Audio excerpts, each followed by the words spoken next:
Hey guys, Andrew Henderson from Nomad Capitalist here in Nomad Central in Ubud, Bali. Wanted to talk about an interesting news story that confirms a lot of the stuff we've talked about here just in the last couple weeks and the stuff we talk about in general at Nomad Capitalist. That is the story of Peter Thiel. For those who don't know, Peter Thiel was the co-founder of PayPal, sold out of that, and made a lot of money, went and became one of the earliest investors in Facebook, made a whole lot more money, was featured in the movie The Social Network, and now is kind of a political activist for libertarian concepts like seasteading, spoke at the RNC, helped sue Gawker, etc.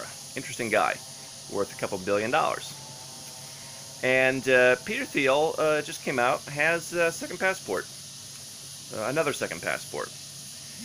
Peter Thiel was born in Germany to German parents, so he's German citizen by birth. Came to join Silicon Valley and became a naturalized U.S. citizen, same as anyone else would. But there's a third passport, recently came out, that this Silicon Valley billionaire has. And that passport is in New Zealand.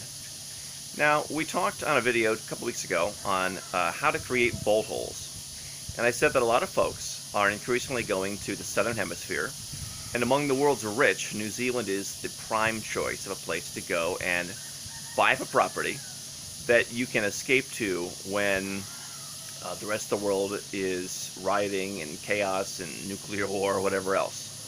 So kind of a safe haven far away from the rest of the world.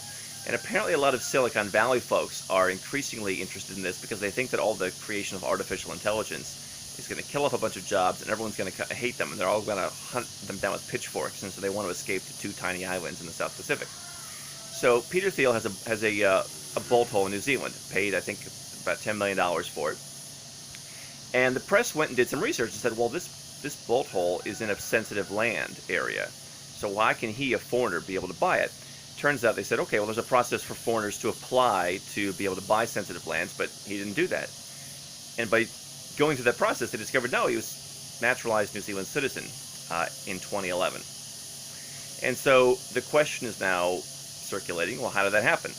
Because while he certainly, as a billionaire, could have invested the million and change it takes to become a New Zealand resident, you then got to spend 5 years there, and you got to live there most of the year, which it does not appear that a guy of Peter Thiel's statue had done. So the issue now comes down to the power under New Zealand law of, I believe it's a board, I'm not entirely sure, but I don't believe it's just one person, president or prime minister, as in other countries. But the power of this group to grant Peter Thiel citizenship for exceptional services to the country. So that's what it appears is what happened.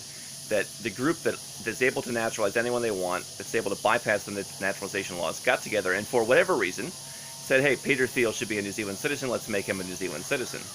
And they did that, and he became an instant New Zealand citizen, and now has this bolt hole passport to go with his bolt hole property. I talked about this under my video, The 4 Ways to Get a Second Passport. Exceptional citizenship is one that most people don't talk about, because it's very kind of misunderstood and somewhat rare. And so, interesting story. Most of us are not going to go and get exceptional citizenship in New Zealand. We don't know exactly what Peter Thiel did yet. It's said that he brought a lot of investors down there to also buy their bolt hole properties. Perhaps he's hiring or running some of his companies through there, or doing certain things for the New Zealand government with his high-level software stuff. So, you know, for New Zealand to grant someone exceptional citizenship, I think requires a lot. And the investment to go to New Zealand requires a lot. But there are other places. You know, this still holds true. You can do what Peter Thiel has done and set up your own bolt hole in a different country. There are exceptional citizenships where smaller scale investors can be granted passports rather quickly. There are places where you can just go and be naturalized as a citizen rather quickly by making a small investment. So Peter Thiel and the Silicon Valley billionaires are starting a very interesting trend where they're going to other countries, getting some property they can escape to, now apparently getting passports in countries they can escape to. It's something that you can do too, as I've talked about in all these different videos. You probably want to look at some other countries. If you have less than 10 or 20 million bucks, you probably want to look outside of the English-speaking world.